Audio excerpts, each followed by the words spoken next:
오늘 말씀은 출애굽기 8장 16절에서 32절입니다. 출애굽기에는 그 유명한 10가지 재앙이 나오는데 오늘은 세 번째와 네 번째 재앙의 내용입니다.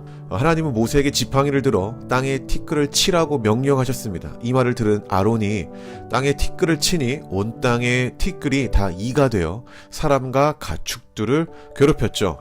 그래서 애굽의 요술사들이 모세와 아론이 보여준 이적을 따라하려고 했으나 그들은 흉내낼 수도 없었고 오히려 애굽 왕에게 하나님의 권능이 아니라면은 이런 기적이 나타날 수 없다라고 고백을 했습니다. 그러나 애굽 왕은 여전히 고집을 부리며 하나님을 따르지 않았습니다. 자, 이 세 번째 재앙에서 중요한 건 하나님의 애굽을 심판하고 있다는 사실입니다. 그런데 심판하는 모습에서 땅에 티끌을 치는 모습이 나오죠. 당시 애굽 사람들은 땅을 우상화하여 생명의 풍요를 창조한 어떠한 신으로 여겼습니다. 땅뿐만 아니라 자연세계 모든 것을 신이라 여겼죠. 그런데 하나님이 그들이 믿는 신들 중 하나인 땅을 쳤다라는 것은 이 재앙이 애굽이 믿는 신이 무기력한 존재라는 사실과 하나님이 지금 그들의 신을 공격하고 있다는 사실을 보여줍니다. 이어서 네 번째 재앙이 나옵니다.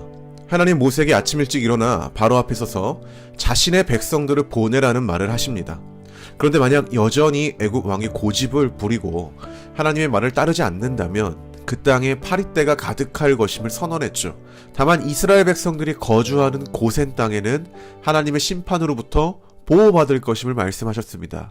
그러나 애굽 왕이 여전히 고집을 부리므로 하나님의 심판은 말씀대로 임했죠. 고통스러웠던 애굽 왕은 모세와 아론을 불러 이 땅에서 하나님께 제사를 드리라 했지만 모세와 아론은 거절했습니다.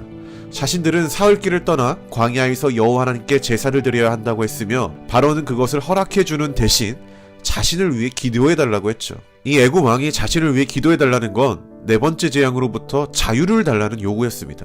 그러나 모세가 기도하고 나서 파리떼가 사라지니 간절한 애굽 왕의 마음도 사라졌습니다. 상황이 조금 나아지니 다시 고집을 부리기 시작했죠. 네 번째 재앙에서 우리 눈에 들어오는 건 하나님이 자신의 백성들을 구별하고 보호하고 계신다는 점입니다. 그렇다고 하나님의 백성이 아닌 자들에게 무차별적으로 심판만 내리시는 것도 아니었습니다. 하나님은 애굽 왕에게 여전히 기회를 주셨습니다. 그리고 앞으로 일어날 일들에 대해서도 말씀하셨죠. 즉 모든 것이 조건부였다라는 거예요. 애굽 왕에게는 선택의 기회를 주었고 그 선택에 대한 결과를 애굽 왕이 받아야 했던 것이죠. 그러나 기회를 계속 주심에도 불구하고 애굽 왕은 하나님의 말씀을 계속적으로 거절하고 있다는 것입니다. 심지어 하나님의 그 심판을 피할 수 없으니 마음을 바꾸어 먹은 내용이 나오지만 상황이 다시 나아지니까 고집을 부리며 스스로 한 이 약속을 어기는 애굽 왕의 모습을 볼 수 있다는 것입니다. 성도 여러분, 하나님은 우리에게 기회를 주십니다. 우리가 다시 하나님께 돌아갈 수 있는 기회를 말이죠. 그리고 하나님은 자신의 백성을 구별하여 보호하시는 분이십니다. 그 하나님을 믿으며 경배하는 주님의 자녀가 되기를 바랍니다. 하나님의 말씀을 시작하는 월요일 아침입니다. 오늘도 하나님은 여러분들을 구별하여 보호하실 것입니다. 그 주님의 은혜를 누리는 하루가 되기를 바랍니다.